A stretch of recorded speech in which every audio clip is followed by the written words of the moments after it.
Maxi operazione antidroga da parte dei carabinieri qui nella zona di Via Piave a Mestre, poco distante dalla stazione, ma anche a Marghera. Un'indagine partita nel 2018, 1200 gli episodi documentati.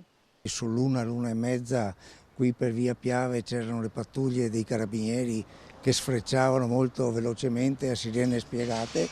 Non si capiva per quale motivo, diciamo perché non si vedeva traffico a quell'ora. Però ci voleva, perché era troppo tempo che qui eravamo senza un qualcosa di massiccio, ecco, fatto su Via Piave.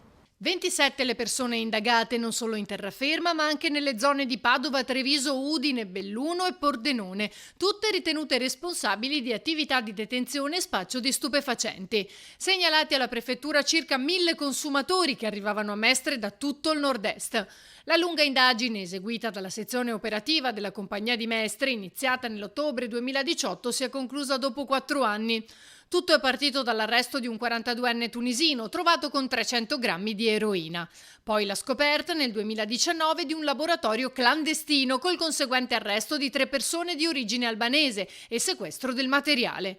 I pedinamenti e le osservazioni nei mesi hanno permesso di documentare circa 1200 episodi di spaccio e ricostruire il giro della compravendita di droga, portando all'arresto in flagranza di 11 persone.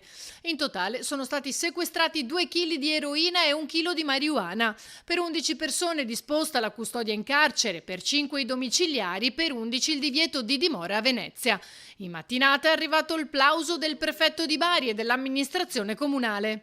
Chi spaccia droga vende morte, per questo deve essere assolutamente fermato. I miei ringraziamenti vanno alla Compagnia dei Carabinieri di Mestre, al Comando Provinciale e a tutte le donne e gli uomini che lavorano quotidianamente nel nostro territorio per darci la sicurezza. Un risultato che arriva all'indomani dell'annuncio da parte del sindaco Brugnaro di un potenziamento dei servizi in aiuto ai tossicodipendenti e l'attivazione di un'operazione per intercettare i consumatori provenienti da fuori città e segnalare le loro situazioni ai comuni e alle ASL di provenienza. Con oggi, aggiunge Brugnaro, noi non molliamo e non molleremo.